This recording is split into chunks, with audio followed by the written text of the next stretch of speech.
बिस्मिल्लाहिर्रहमानिर्रहीम, अस्सलाम वालेकुम। मान लीजिए काफ़ी बड़ी हवेली है जिसमें अलग अलग रीजन का कल्चर कलर के लोग रहते हैं, एक साथ मिल बांट कर डाइवर्सिटी में यूनिटी में रहते हैं।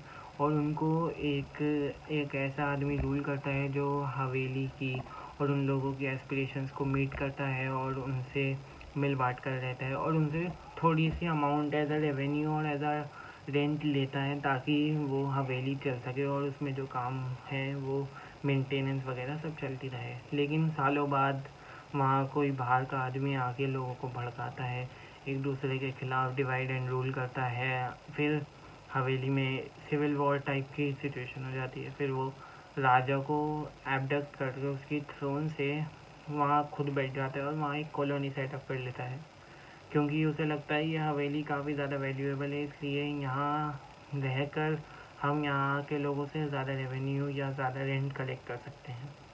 लेकिन फिर बहुत सदियों बाद जब उसका राज ख़त्म नहीं होता तो वहाँ दो बच्चे पैदा होते हैं। एक बच्चा सोचता है कि जो हवेली है वो उसमें जो सबसे ज़्यादा मेजॉरिटी में जो वो है कम्युनिटी, उसके इक्वली सेकंड मेजॉरिटी या फर्स्ट माइनॉरिटी को भी रिजर्वेशन मिलनी चाहिए। जबकि दूसरा बच्चा सोचता है कि अगर हम सबको ही रिजर्वेशन देते रहे तो जो हवेली की जो प्रोसेसेस हैं और जो मेंटेनेंस वर्क्स हैं वो सब डिस्ट्रॉय हो जाएंगे और डिस्टॉर्ट हो जाएंगे। इसलिए दोनों बच्चों की सोच में काफ़ी ज़्यादा इख्तिलाफ होता है और वो सॉल्यूशन पे नहीं आ पाते। फिर कुछ साल और बीतते हैं, वो थोड़े मैच्योर होते हैं, वो लोग सोचते हैं कि अगर हम इसे मिलके हराएं तो हमारा कुछ नहीं जा रहा और ये डिफरेंस ऑफ आइडियोलॉजीज़ हैं वो तो बाद में भी देख ली जाएंगी।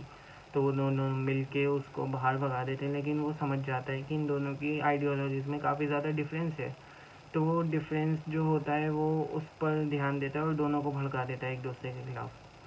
तो एंड में जो कंक्लूजन होता है वो निकलते निकलते हवेली का बंटवारा करा देता है दो पार्ट्स में। एक पार्ट में पहले वाले की आइडियोलॉजी अपनाई जाती है जिसमें वो एक सेकंड मेजॉरिटी कम्युनिटी जो थी उसमें उसके साथ वो एक अलग हवेली का पार्ट ले लेता है और दूसरा वाला सबको वो करके इक्वालिटी में लेके एक अलग पार्ट बना लेता है। ये बात किसी प्रॉपर्टी मैटर या कोई फोक टेल नहीं सुना रहा, ये एज ए एग्जांपल दे रहा हूँ मैं हमारे हिंदुस्तान, भारत और इंडिया का। हम इंडिया की हिस्ट्री बहुत अच्छे से जानते हैं कि इंडिया शुरू से इंडस वैली सिविलाइजेशन से लेकर आज तक कंटिन्यूसली ऑक्यूपाइड रहा है और इसी कारण इंडिया में कभी भी सिविलाइजेशन डिस्ट्रॉय नहीं हुई। लेकिन अब मैं इस बारे में बात क्यों कर रहा हूँ, हिस्ट्री के बारे में। सबसे पहली बात, इंडिया और पाकिस्तान साथ बने थे। आज पाकिस्तान में जो डेमोक्रेसी का हाल है काफ़ी बुरा हो रहा है, वहीं जबकि इंडिया में आज तक डेमोक्रेसी स्टेबल है। लेकिन as 2024 elections are taking place, भी चुके उसके 2 फेजेस, तो लोग कह रहे हैं कि डेमोक्रेसी खतरे में है और डिक्टेटरशिप आ सकती है और इलेक्शन ये लास्ट इलेक्शन है और बहुत सारी चीज़ें। सबसे पहले बात करते हैं इलेक्शंस की। इंडिया ने सबसे पहला इलेक्शन 1951 में कंडक्ट किया और उसमें काफ़ी ज़्यादा प्रॉब्लम्स फेस की। लोगों को ये नहीं पता था कि वोट कैसे डालना है, तो उन्हें ये समझाना, ऑफिसर्स अपॉइंट करना, बैलेट पेपर लिस्ट को बनाना और काफ़ी ज़्यादा प्रॉब्लम्स फेस की।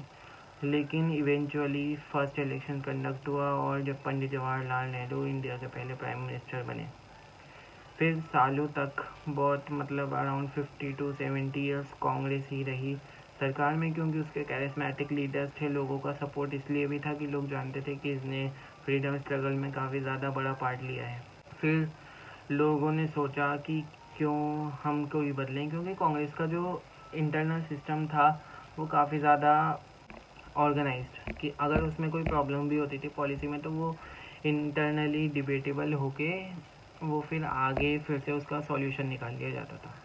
लेकिन फिर पॉलिटिकल एनालिस्ट ने कहा कि कांग्रेस सिस्टम एक एंड पे आ गया, ये एरा जो वन पार्टी डोमिनेंस था कांग्रेस का वो एंड पर आ गया, क्योंकि इंदिरा गांधी ने जो एमरजेंसी अपॉइंट करी उससे लोगों के फंडामेंटल राइट छीन लिए गए, प्रेस की फ्रीडम छीन ली गई और काफ़ी बुरा हुआ। लोगों के साथ असैसिनेशन हुई, सिख राइट्स हुए इंदिरा गांधी के बाद, फिर राजीव गांधी की असैसिनेशन हुई, तो इससे लोगों का कांग्रेस पे से भरोसा उठ गया।